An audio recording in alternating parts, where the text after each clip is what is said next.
আজিৰে পৰা আৰম্ভ হৈছে সংসদৰ বাজেট অধিৱেশন। কাইলৈ সংসদত বাজেট দাখিল কৰিব কেন্দ্ৰীয় বিত্তমন্ত্ৰী নিৰ্মলা সীতাৰমণে।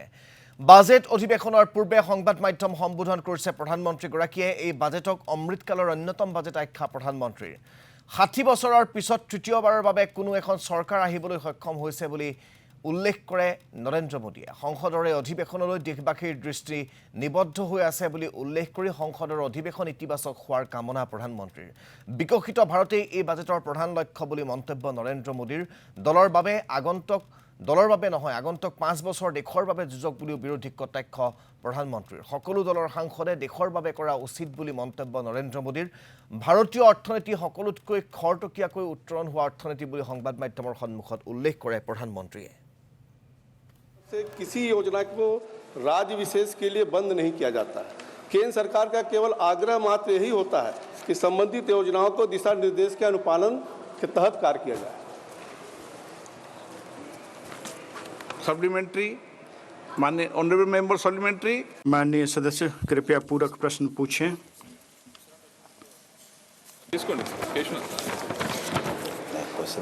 एक माननीय सदस्य दो पूछ सकता है, मूल प्रश्न और सप्लीमेंट्री। कोई बात नहीं, पूछना है तो कोई अनिवार्य नहीं है, कोई बात नहीं।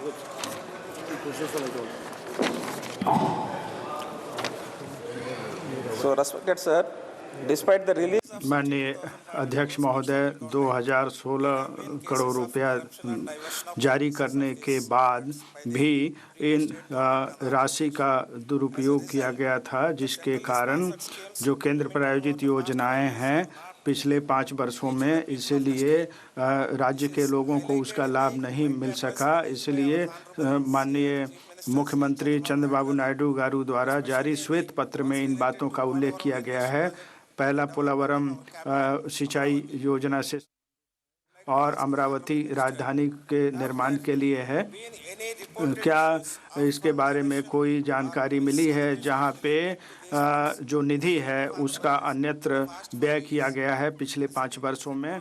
मेरा दूसरा प्रश्न ये है कि क्या इस प्रकार के मामलों की जानकारी प्राप्त हुई है और इसके बारे में क्या कार्रवाई की गई है केंद्र सरकार द्वारा? माननीय मंत्री जी, पहले भी बताया कि केंद्र प्रायोजित योजनाओं का कहीं ना कहीं केवल भारत सरकार का होता है कि जो दिशा निर्देश उसके अनुसार पालन किया जाए।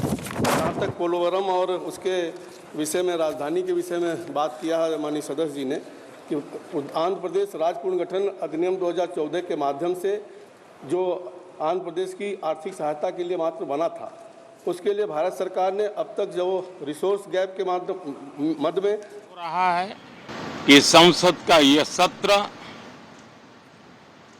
सकारात्मक हो, सृजनात्मक हो और देशवासियों के सपनों को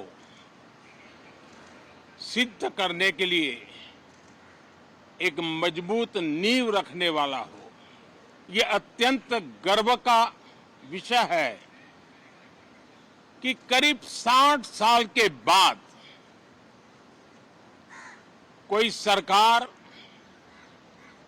तीसरी बार वापस आए और तीसरी पारी का पहला बजट रखने का सौभाग्य प्राप्त हो।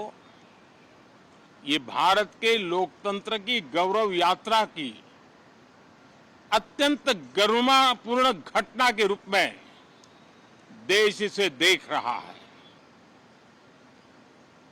ये बजट